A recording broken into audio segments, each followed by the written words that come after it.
The opinions expressed in the following program are those of the participants and do not necessarily reflect those of Rogers nor Rogers TV.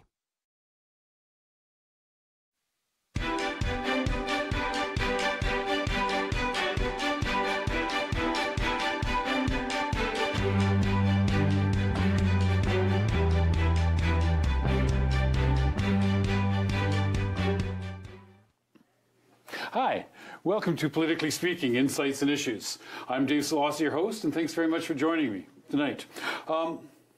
There's a famous quote, "Are there no prisons? Are there no workhouses?" We're going to hear that line from that famous Dickens novel a number of times in the next few weeks.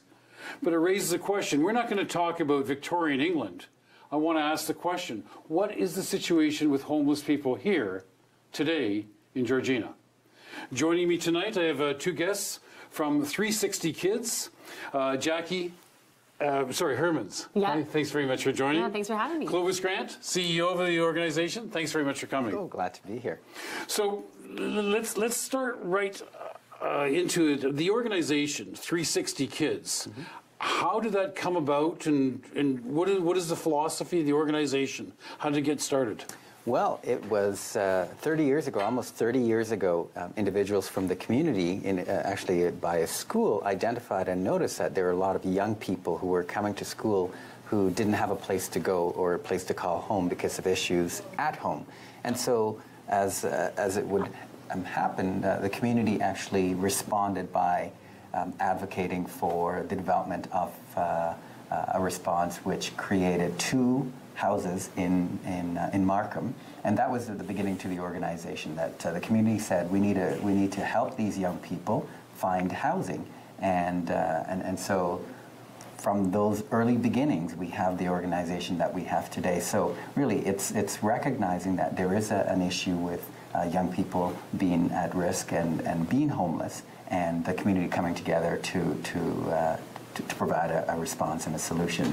So now 360 Kids continues along those lines. We've had a number of name changes. Pathways was one of our original names. Now we're 360 Kids. When it first got going, it was called Pathways? It was actually called Markham Youth Housing. Oh, okay. And that was the beginning of the organization. We then later merged with another organization, and we were called Pathways, and we had that name for a number of years. But then we rebranded in 2013 to the organization that we have today, which is 360 Kids. And the name is actually very important because it talks about... Yeah, because it's not exactly clear what that refers to. Do you want to explain the vision behind that name? Right. So if you're mathematically inclined, you understand that 360 is a full circle.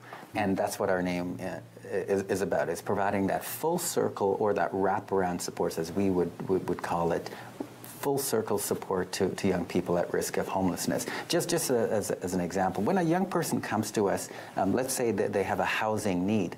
Well, we recognize that housing need came about as a result of other things. So when your housing has broken down because you're 16, it means your education is going to be at risk. It means that you've had some issues at home, and those issues have affected you. Maybe you don't get the life skill support that you need. Maybe you're not able to finish school. So we know that when young people come to us, that it's not just the need that the immediate need of housing, but there's actually a lot more going on in that young person's life, and that's part of the work that we do, is identify what are those challenges that young person is finding or having, and then providing that support. The challenge in a place like York Region, which is so vast, is that there aren't a lot of services, especially for young people at risk. So an organization like us, we have to provide a number of those services, and if we don't, we're able to bring in those services to actually support that young person, so they're not going from place to place to place, to try to get services, because they're not going to go from place to place to place, and then what that does is further marginalizes them and puts their future at risk. And so really what we recognize is one stop for that young person, where they can get all the supports that they need so that they can move on with their lives. So just to be clear then, 360 Kids isn't an arm of the Ministry of Social Services. No. It's not an arm of the regional government. No. and it's not an arm of the school board, but a separate independent organization solely oriented towards meeting the need of youth at risk. That's right. We're a charitable organization, and we get funding from many of those sources that you've identified, or at least we partner with those organizations as well to provide those supports to young people who are at risk. Do you want to just be more specific for us, maybe, about the kinds of services that 360 Kids is able to provide for youth at risk? Oh, I could go on all night on that. But well, I'll stop you when we get to time. But just before we talk about the extent of homelessness, I want to know about the organization itself first. Yeah, no, it's a good question. And we have broken down our services into 4 key areas. It is housing, employment, education, health, and supports. And within each of those, there is a long list of programs that we provide. In fact, we provide about 23 different programs in those 4 streams. So if I talk about housing, there's a realm of services that we provide, from emergency shelter or emergency housing to transitional housing for up to a year, and in some cases up to 3 years of support. We work with young people who are victims of human trafficking, so we have a specific housing program for those individuals as well. And we have our newest program called Night Stop, which is another great response from the community that supports the needs of young people so that they don't actually have to get into shelters. And I want to get into that particular program in the second segment of the show with Jackie. I'll be ready. Right. Okay? Yeah. But maybe we'll continue with the overview for a moment. Perfect. And so that's just a snapshot of some of our housing programs. Then we've got our employment programs. As you know, young people are at even greater risk of employment or unemployment, and so the need for them to get an employment labor market experience is important. Knowing simple things like preparing a resume, how do I prepare for an interview, getting experience on the job. Those are things that we provide to young people. Education, we know that there is no future without an education, and so we partner with the York Region School Board at our Richmond Hill Hub to actually have a classroom, and in the last 2 years we've seen 23 young people actually get their high school diploma. So it really puts them forward in accomplishing some of the things that they want to do. So that allows them to have an alternative educational format? You got it. Yeah, because many of them, when you think about the challenges that these young people are experiencing, going to school for 6 hours a day, maybe a daunting task if you were sleeping in a kiosk in an ATM for that night. And so the program, we call it iGrad, that program works where the young person is at. And if they're not ready today to actually deal with their education, that's okay. We will work with them as needed. And through that flexible approach, young people are graduating, and what we've identified and noticed with many of these young people, and actually a national survey was done not too long ago, that says about 75% of the kids who are homeless actually want to go back to school. So it's a very important program to have those education supports. And the fourth area, and really important, is our health and wellness and supports. And what that involves would be our drop-in programs. As I mentioned from the outset, there are a lot of young people who, there are about 300 or so young people that's been identified as in the region. And we know that there are many more out there. But having a drop-in program allows us to be able to provide a lot of services in one location. And for example, at our Richmond Hill drop-in program, we call it Home Base, we serve anywhere from 80 to 100 young people every single day in that spot. And there we bring in a lot of different services, both housing, employment services that 360 provides, but we also partner with a number of different organizations who come, such as Public Health, John Howard, to provide services in-house. I was going to ask if Public Health was the one providing, that's who you partner with in order to provide the health services. Some health services. We have the Mobis bus, which is provided through... the what, I'm sorry? Mobis, M-O-B-Y-S-S. Okay, I get it. It's a mobile mental health service and health service bus that's funded through the Canadian Mental Health Association. So they come twice a week to our site in Richmond Hill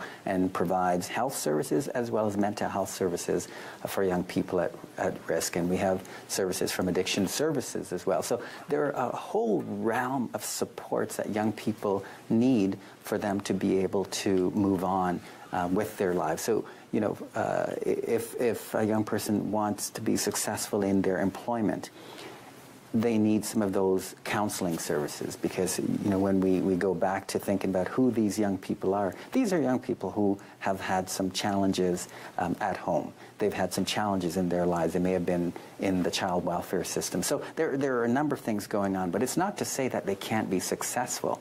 They just need some additional supports, and that's what we provide to them. Now, you gave you threw a number out as you were talking there, 300. Is that a description of how many homeless youth there are in York Region on any given night, at any given time? That's the number we work with. It's hard. In York Region, many people have different views of what homelessness looks like. And in York Region, you don't find kids hanging out on street corners, let's say. Many of them are couch surfing, and really what that means is moving from place to place to place with their friends, families, no permanency to where they're... possibly putting themselves into vulnerable situations. Yeah.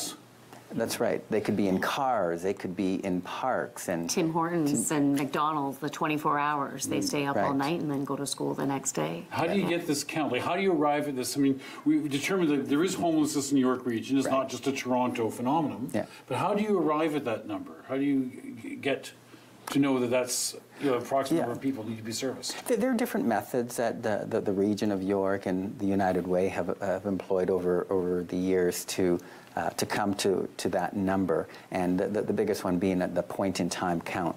And what explain that, please? The point in time. So it's on during 1 week. Different volunteers from the community come together and actually go to the parks. They go to the drop-ins. They go to different places where homeless individuals may be, and from that count, they're able to get a snapshot on any given night what homelessness might look like. And so through that, they're able to come up with an idea. It is not perfect, but it gives us at least an idea of what that number could be. And so when those counts are done, typically they find about one in 5, 1 in 6 individuals who are homeless are young people. And so that's where that 300 might come in. It begs the question, like, why? Why are there homeless youth in York Region? Like, what's the cause of this? Well, the biggest driver of youth homelessness is breakdown in the family. So up to 80% of the reason why young people are homeless is because there are challenges at home. Well, what are those challenges? Well, there's a whole range of them. They could include violence at home.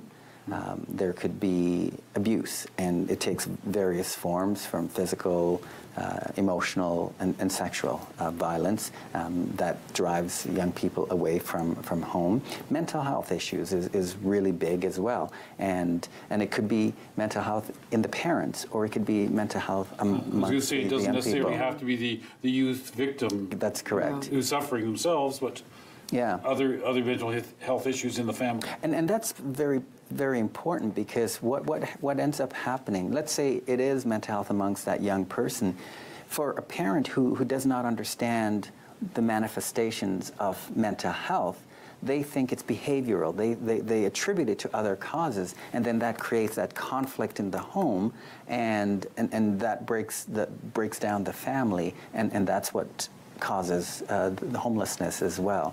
There are also cultural differences that creates homelessness. So individuals who are newcomers, who their families are supporting them in one way, the youth are wanting to live in teams. Yeah. How extensive would that be in York Region? I know we're a pretty strong immigrant community, but yes. I want to follow up on that question when we come back. We're going to have to go to break right now. Okay.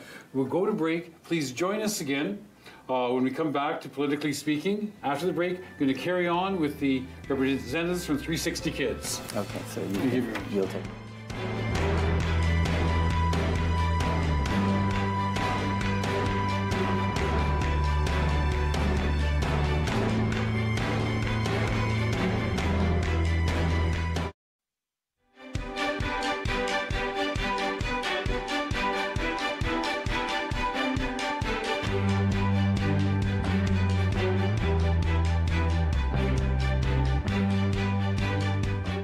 Hi, welcome back to Politically Speaking, Insights and Issues. I'm Dave Szollosy, your host. Thanks again for joining us.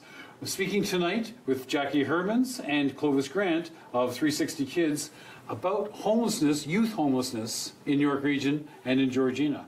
And the question we were just investigating before we went to break had to do with the cultural differences in families. I mean, York Region is a community of a lot of recent immigrants. That's right. Are we seeing an increased impact of that tension between expectations, cultural expectations, and youth identifying in a different way in the North American Canadian society? I'd say absolutely. Yeah. Go ahead, Jen. Yeah, well, we get youth who are trying to, they want to be Canadian teens, but within their household, the family wants them to, let's say in one instance, go to school, come home, have dinner, do homework, go to bed, wake up, go to school, no friends, no boyfriend, and they're like, I just want to be a real teen and have friendships and boyfriends. Or we get some teens that are trying to avoid arranged marriages. We get just teens that just feel like their family, it's just so strict, and they are told where they're going to school, where they're going to go to school, what they're going to take, whether they can have a boyfriend or girlfriend, and when they'd be able to see them or not see them at all, or is it going to be an arranged marriage type of thing. So I've definitely seen an increase with that, at least in particular with my program. And there are also issues of for instance, when a young person comes out being gay, some cultures don't accept that as more readily, maybe as we might hear in North America. And that also causes conflict within the home and a breakdown. And we know among the homeless population that anywhere from 25 to 40% of the young people on the streets, in fact, identify as on the LGBTQ2S spectrum. And so there's a higher percentage of homeless youth reflected in the reflected through the LGBTQ identification. Correct. Than in the general population. That's right. Yeah. So that tells you that that's one of the drivers of homelessness. I'm sorry, Jackie, you were going to... No, I would just, it wasn't on the LGBTQ. I was just going to add that we were talking about mental health issues in the home could be a reason why there's family breakdown, but also addictions within the home too. And then in some cases, the youth are being forced to be the adults within the home to act as that parent figure because there's neglect going on within the home. And then what happens with the youth is their anxiety increases, depression can set in, they can't handle it anymore, and then they end up coming to 360 Kids for support. Yep. So that's quite common. One of the things you were alluding to then with the issues about confinement and expectations and arranged marriages made me wonder if there was a higher percentage of young females, young women as comprising the homeless youth population as opposed to young males? Do you find it different? What's the gender balance there? When it comes to homelessness, and you can correct me if I'm wrong, on average, there's about 20 to 30% of females that are homeless, but it depends on the program, because when I look at my program that's more of a prevention program, we'll be talking about Night Stop shortly, it's about 50-50. And I think the reason for that is there's less females that feel comfortable going into the shelter system. And so they'll couch surf. Males and females will both couch surf, but I'd say there's a higher percentage of females that would couch surf compared to going into shelters. So when they come into Night Stop, which is something we'll get into, they feel more comfortable going into a family environment. Yeah. So we're seeing more of them. Just maybe one other question before we get into Night Stop in particular. Okay. Is something you raised, Clovis, about the different services available and the tension in the home being the cause for the homelessness problem.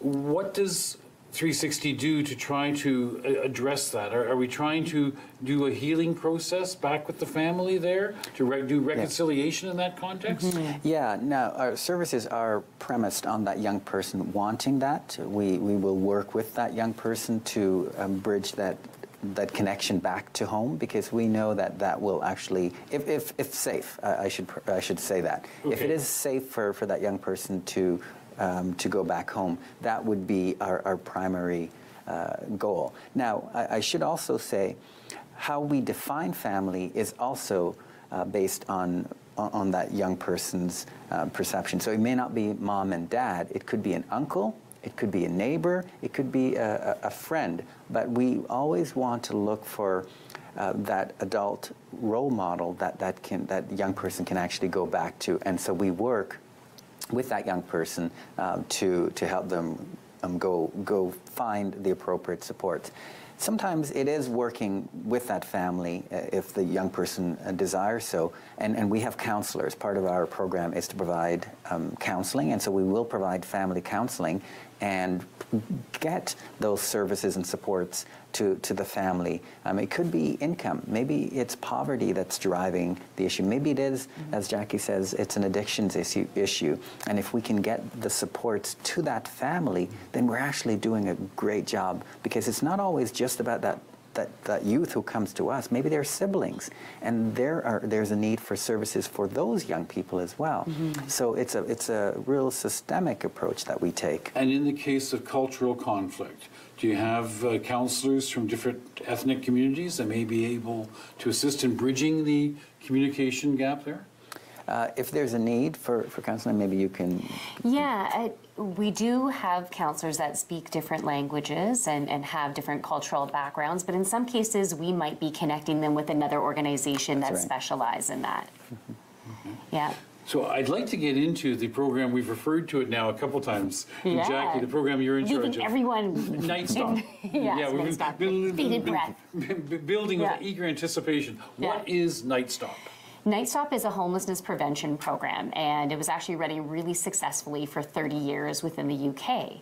And March 2017, 360 Kids have become accredited Night Stop providers. So we are actually the first organization in North America to launch a Night Stop program.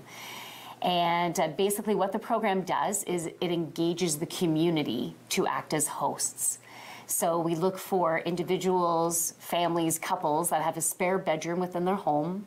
They have a warm heart and a great listening ear, and they'd be willing to go through our training and our screening process to be able to take in a youth for a night. So they might take in a youth for one night, it might be 3 days, it might be 3 weeks, but it's all dependent on the volunteer schedule. And in some cases, if we have a youth using the program, they might need to go to a couple different homes, all based on volunteer availability. The program is not for all youth. There are eligibility criteria that the youth need to fall within. You know, Clovis mentioned the number on any given night. There's about 300 homeless youth. Not all of those youth would be eligible for Night Stop, because... Could you explain that? Like, what would be the requirements, the eligibility requirements to participate in this kind of a program in people's homes? Right. So the individuals that we're placing them with aren't counselors, they're not child and youth workers, so we're not going to put high-risk youth with them. We want to make sure that our hosts are safe, and we also want to make sure that the youth have the supports that they need. So in regards to mental health, their mental health needs need to be managed. So maybe they have some depression, maybe they have anxiety or panic disorder. If they have coping strategies, maybe they're receiving support from a counselor, maybe they have some medication, but their mental health needs need to be managed. They also can't be violent or aggressive. They can't have any major addictions because they need to be able to abstain from drugs and alcohol. They can't have a recent criminal background. That would be potentially dangerous, or have a history of stealing or things like that. So I would imagine that is there a young person who may have, because of depression, suicidal thoughts or tendencies, that would be something to be screened for particularly? Absolutely. So if the youth has suicidal thoughts, or if they're cutters, to help them to deal with their emotions. And that means someone that's who does self-harm. Self-mutilation, self-harm. Yeah, that we do look into that. So if they do have a history of that, we're delving in. What have your thoughts been lately? What do you have a plan? You know, what kind of supports have you been seeking out recently? When is the last time that you've self-harmed? So we're going into all that. And so we go through a really thorough risk assessment with them. It's usually about a 2-hour process, and then we're also checking references. So they need to have 3 references of individuals who have known them for the past 6 months and can talk about mental health, can talk about aggression, can talk about addictions, can talk about character. So the host recipients, what kind of training then is provided to them? Do they receive, or are they expected to undergo? Yeah, so it's not a huge lengthy process, but it all depends on what the availability of the hosts are. But basically, they go through a home assessment. We do a couple of home assessments. They do an in-house interview. We interview all family members within the home, plus if they have pets, we do pet assessments. You interview the pets? I interview the pets. So, how long have you been itching? I just make sure that they're going to be safe around vulnerable youth. And I love pets, so that's the best part of my job. Not the best, but it's up there.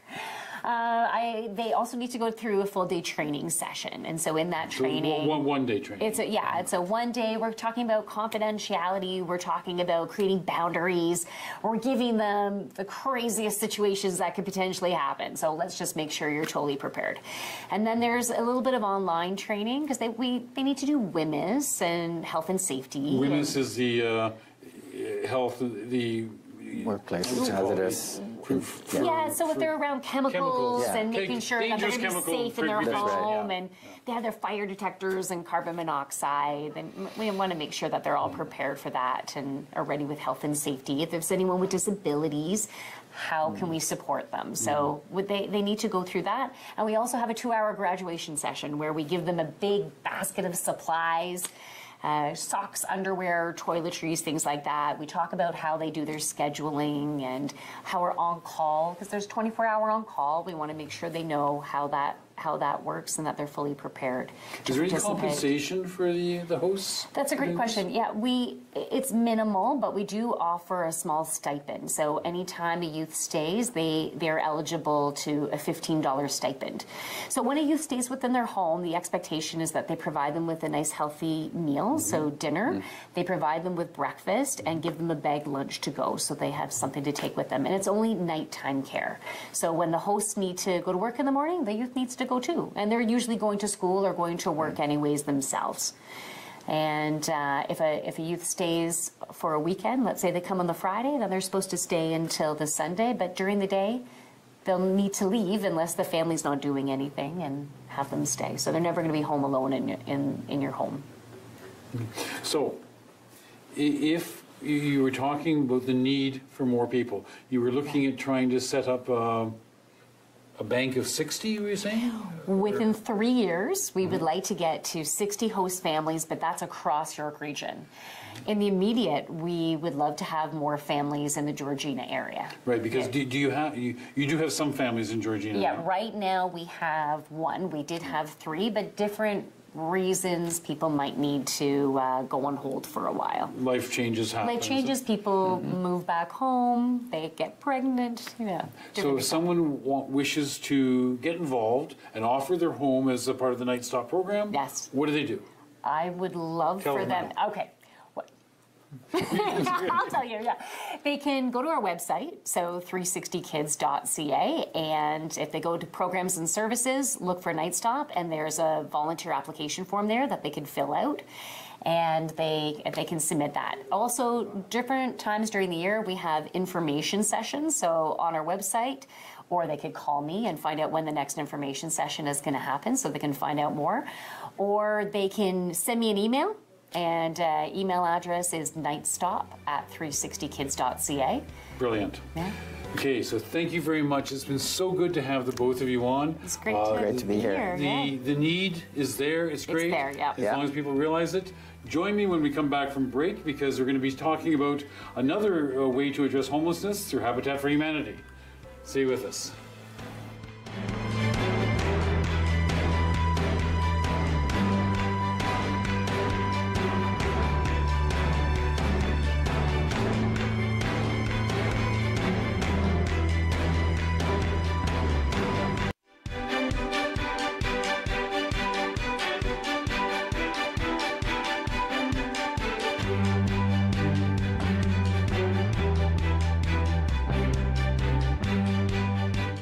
Hi, and welcome back to Politically Speaking, Insights and Issues. I'm your host, Dave Szollosy. Thanks a lot for staying with us. In this segment, we're going to be looking at another aspect of addressing questions of homelessness and access to reasonable, affordable housing. I'm joined by Ian Underwood, the CEO for Habitat for Humanity. Thank you so much for coming up tonight. Wonderful to be here. The reason why, particularly, we got onto inviting you in the first place is we have a new build for Habitat planned in Georgina for right away. I want to get into talking about that, but first, maybe let's just back up a little bit and talk about Habitat for Humanity. What is the primary mission? What is the work of Habitat? Sure. Well, you know, my guess is most of your viewers have heard of Habitat for Humanity. It's a very well-known global charity, and most of us will have that image of volunteers swinging hammers, helping build homes for lower-income people. And a former president of the United States has been former president of the United States has been very busy doing just that. Jimmy Carter. Yeah, absolutely, Jimmy Carter. And the roots of Habitat for Humanity, it started in the United States. It's now in every continent of the world. It goes back over 40 years. But here... 40 years. Yeah, over 40 years now. But here in York Region, Habitat for Humanity was also was started, or two of the founders are names that many of your viewers may know. Tom Taylor, who people may know as the former mayor of Newmarket, is one of the founders, and someone closer by in East Gwillimbury, real estate agent and an active Lions Club member, Mike Springford. Right. Those two men were part of founding Habitat for Humanity here in York Region. And it started in part with both of them hearing about it, saying, how do we do that here in York Region? Mike was able to get a $50,000 grant through the Lions Club internationally to stimulate the fundraising campaign for the very first home here in York Region. And I love telling that story because Habitat itself, it is a grassroots organization. What we do is we mobilize communities and volunteers to come together to give a hand up to working lower income families that are living with us in our communities, to help them realize the strength and the stability and the financial independence that comes from owning their own home. And as you may know, it's not a giveaway. A lot of people wonder, well, they're building those homes, and are they giving them away? Is it like the lottery? And that's not the case at all. Habitat's a partnership model. So you and I and governments and community groups and donors and volunteers, but the hardest working members of the partnership are the families. So they are very much part of this partnership. This is a hand up, not a handout, to help families become homeowners. And so... And you can explain like how they're engaged. Yeah. So why don't we talk a bit about how do we do that? How do we help? Because when I say lower income families, we are talking about, folks that are in their household income may be $45,000 and they're raising 3 children on that. So how are we helping families at that income level be able to own homes in our communities that are so expensive? Who would ordinarily never be able to put together a deposit or qualify for a mortgage under normal circumstances. Correct, yeah. And so the Habitat it's a social enterprise. So we're using business principles to do good. And so part of that business principle is home ownership includes a mortgage. And so not only are we building the homes with the help of, volunteer time and cash donations and building material donations, that's what helps us build the homes. But then the family is helping build the homes. As I said, partnership. Family themselves is providing a minimum of 500 hours of their time helping to build their home or other people's homes or helping us out in other ways. And then once they move into the home, they take on a Habitat mortgage. And so this is a unique mortgage that we manage. It is a zero-interest mortgage, and the payments are recalculated annually based on household income, so that the family will never need to pay more than 30% of their total household income on shelter. And that's viewed as internationally as kind of the right threshold. Right. The 30% target is kind of established through other means. Yeah. Habitat didn't make up that number. We didn't make up that number. That's recognized by the Canadian Mortgage and Housing Corporation and its counterparts, throughout the world, as if you're spending more than 30% of your income on shelter, then you are going to dip into other needs. And in fact, statistically, here in York Region, now 52% of households are spending more than 30% of their income on shelter. Sorry, go ahead. No, I was just thinking back. So over half the population of York Region is kind of overextended on their shelter costs. And is that because, I don't know if I can speculate here, I don't know if you can, if you know the answer, is it because the housing costs in York Region are so high, or the employment levels are not at the same level as the housing costs? So I think our understanding is the biggest driver of that has been housing costs. Okay. So in the last decade, the average price of a home here in York Region has increased 159%. The average cost to rent a livable unit has increased 46%, but incomes have increased only 14%. So it does mean that everyone in York Region is squeezed, but I think we could all agree and understand that it's the families at the lower incomes that are going to be most squeezed. Now, I was looking at a number today from the Social Planning Council of York Region. Basically, 10%, roughly, of the population of York Region is living at what could be classed as poverty level. Is that a target? Working, but at a wage level that's insufficient to maintain a adequate quality of life, standard of life in the area. Is that a target audience for Habitat? Yeah. So the target audience for Habitat. So first of all, you're right. There's I also want to acknowledge, as we would expect, the number of those lower income families throughout York Region and the 905 have been really increasing. So there's been a 15% increase in the number of working lower income families in the last decade in the 905. And so in terms of our target population, and I know previously you were talking about youth, some of whom are homeless. Right. So our target population, first of all, is families, because what we're trying to do is give parents the stability of a home in which to raise their children, and children the stability of a home they can come home to, where they have a place to study, where they have a place they're proud to invite their friends to. And so we're really trying to help the next generation get a leg up. I would imagine like the two halves of the show are closely related too, because if the family home is not a stable environment, youth are going to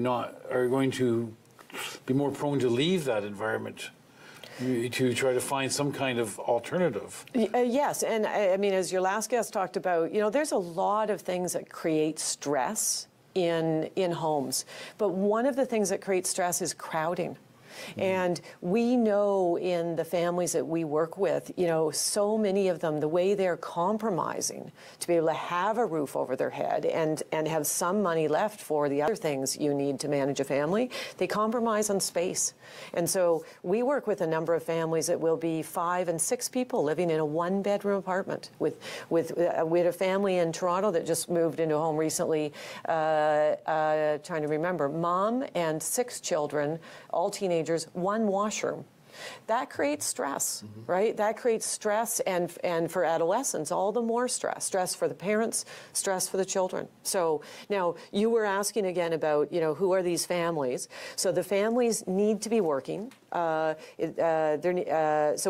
of all, I talked about children. There needs to be at least 1 child 16 years of age or under, and then there needs to be at least 1 income-earning adult. The income needs to be at a level sufficient that that people are going to be able to succeed in home ownership. And so we look at just the history of income. So how long have they had that income in place? Has it been consistent? But jumping in, we'll talk more later about the Dalton build as an example. The incomes we'll look at for that will be families that probably are in a household employment income of $50,000 up to $65,000. It's possible there may be some families a bit lower that might qualify. It's possible there will be some families a bit higher that might qualify. But that gives you a sense of the income range. Let's take a look at the Dalton build for a second, as you referred to it. So we have a proposed, it's beyond proposed, I believe now. It's well on its way. It's got a number of approvals already in place. For a build in Georgina, in Sutton. Can we have the map up for a second? And we'll just, okay, so this identifies where the site is. And if I can help people recognize that, across the street is the Home Hardware. Home Hardware is, and the Sobeys Plaza, yeah, right there. So it's just across the street from there, beside where the ice cream shop used to be, just closed down. Oh, it just closed. We thought it was still open. We would have chosen a different location if we knew it was closing. Unfortunately, they've had to go. So we go to the next one. A second. And so this is the architect's rendition. It's going to be 6 units? Yes, and we're really excited about this. 6 units is actually the biggest build that we have done as Habitat for Humanity in York Region. We've done much larger builds in Toronto and in Brampton and Caledon, but 6 units is the biggest build we've done in York Region, and we're really excited about it.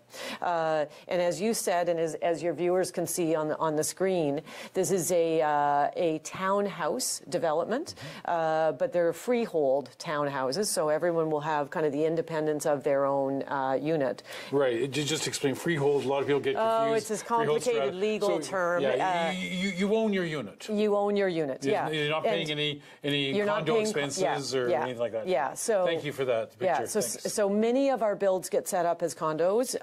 This particular one, and there's been a lot of work together with the municipality of Georgina of really sorting out, okay, what makes sense for this one. So this one will not be a condo, but in any event, whether it was a condo or wasn't a condo, you still own your condo. Right? And so back to what we're delivering for families with these are 3-bedroom units with an unfinished basement. And we can talk a bit later because we are still accepting applications for families that may be watching or people that are watching and know people in their networks who might be interested in partnering with us through Habitat to own and live in one of those homes. I know how many Habitat builds are there in Georgina right now? I know that we had a ground turning and it's completed in south end of Keswick. Yes, in Habitat's history here, 8 homes have been built in Georgina. 8 homes. Yes, yeah. So this is and those homes, most of them have been single detached homes. Right. We are not doing single detached homes anymore at Habitat for Humanity, and that is mainly because those are back to the affordability conversation.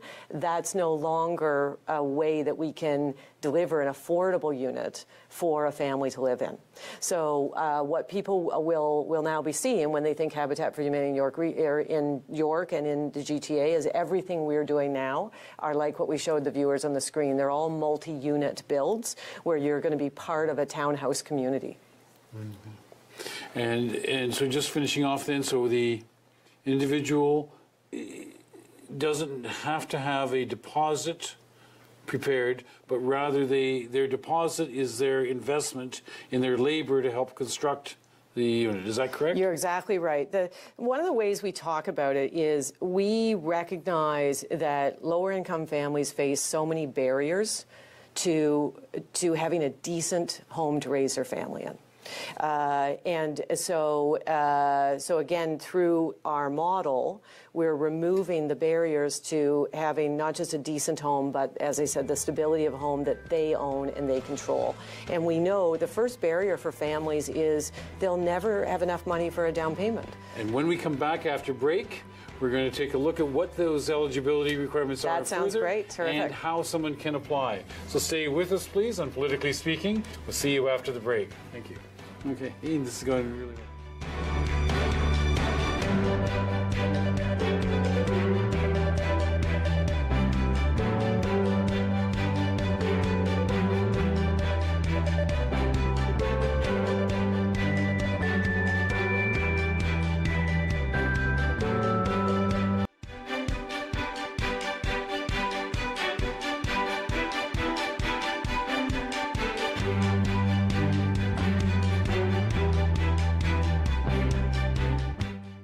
Hi, I'm Dave Szollosy. Thanks for joining us on Politically Speaking. We're talking with Ian Underwood, CEO of Habitat for Humanity, about the new project approved for Georgina that's coming in. And when we ended last segment, we were talking a little bit about the mortgage relationship and how an individual family or grouping contributes to the purchase and then maintains that mortgage relationship. And you were explaining how that works. Yeah, and as we were talking about, a down payment is a barrier to home ownership so a low-income family, that's paying rent and raising their kids, they will never have enough money to set aside for a down payment. So our solution to that is to say, okay, take 500 hours of your time to help build your home and other people's homes, and that will be your down payment. Because in the process, not only are they helping themselves, they're helping other families by helping build other homes. And then, as we talked about before, then the mortgage, it's calibrated so that it stays affordable for the family. But the beauty of it is, as the family starts paying that mortgage, they're building equity for themselves, but we, Habitat, take those mortgage payments to help the next family. So we give a hand up to help a family, but the way the family pays their mortgage helps the next family. It's a really, really powerful model for making a difference in communities. And then that engagement in actually physically being involved in building the home must create a strong sense of ownership and pride of responsibility to the community. Absolutely. And we hear kids talking about they're so proud their parents helped build their house, right? They've got pictures in their house of here's mom and dad, with hard hats on, helping to build the house they live in. So it's a wonderful model. I read on the website, about your website, about 1 in 5 families in the GTA are currently living in unaffordable and often unsafe housing. Yeah. So what does this kind of a project mean for people in that situation? Yeah, so what we know, we've done quite a bit of impact evaluation on our work. And so what we know from our studies is families do well once they move into Habitat homes. So just to give you some examples, the average household incomes for families go up on average 4 to 6% every year after the stability of home ownership. Kids do well. So 93% of parents say their kids now have a quiet place to study. 76% say their kids' grades are going up. 84% report the confidence of their children go up. 89% report report an improvement in family well-being. That's the stress of the family. 82% report improvement in family health. So everything improves. Connection to community is stronger after families have had the experience and then the stability of living in a Habitat home. Wow. So somebody who sees this, you had the invitation earlier in the last segment about how somebody may want to be one of the owners of one of these units. How do they get involved? How do they apply? How do they become part of the Habitat project? So I think for anyone that's listening, it's the same place for everyone to go. If you want to apply to be a homeowner, habitatgta.ca. Go to our website, you'll find the family section. That'll help you get started. We'll have information sessions happening in the new year, but people need to start by registering through the website. People that are watching thinking, how can I can't swing a hammer, but I want to help give some money. We need to raise over $1.5 million between now and next September for this project. Yeah. So that's how much we have left to raise. So habitatgta.ca if you want to give money. Habitatgta.ca if you want to volunteer. And for volunteering, it can be just coming out for a day. It can be bringing your community group. It can be bringing everybody from work. You could come and volunteer to be a crew leader, to say, I can help like twice a week and help oversee and organize the work of other volunteers. So there are a lot of ways to get involved. We're really hoping businesses in Georgina help out and come and be part of Build Days. People that say, you know, I can help out with some of the building materials. We want to hear from you. So habitatgta.ca, the way we will build these homes here in Georgina and transform the lives of 6 families is if lots of people put up their hands and say, let's make that happen. I know when I mentioned to you before we came on the air that when I was teaching, I brought over my grade 12 class. Yes, we actually spent time over there building it. Yes. The project down by the school. And that was helping build 30 homes of families who have now raised their children in that stability. And it's really, I said to you before, right next door to those 30 homes, we're now finishing off 50 homes that we're building. And some of the young adults of the families in the homes you and your students help build have come over to help build homes for these future Habitat families. And this is just the wonderful kind of give back, pay it forward, pay it forward, pay it forward. It's everybody helping everybody, and in the process, we're building stronger communities. And that's what it's all about. And especially, I guess, if anybody has particular building skills, you're appealing for people like that to come forward and contribute. Absolutely. I talked earlier about, I mentioned crew leaders. So the way we help unskilled volunteers like me build quality homes, because we do build quality homes. That's always a question that's raised, how do you maintain the quality? Yeah, I asked it the first day 5.5 years ago when I started the job, do we build quality homes? We do build quality homes. We've been nominated for awards for the quality of homes we build, and part of what enables that is people who do have experience with building volunteer to be crew leaders and help make it happen. Well, listen, thank you very, very much for coming on. It's addressing another clearly identified need in our community. And if you excuse the bad pun here, it's helping to build community. It's absolutely helping to build community. And we'd love to. We're excited about doing more of that here in Georgina. Ian Underwood for Habitat for Humanity, thank you very much. Thank you. Great talking to you. Thanks very much. Enjoy the holidays, everyone. And we'll be seeing you shortly. Politically Speaking, and I'm your host, Dave Szollosy.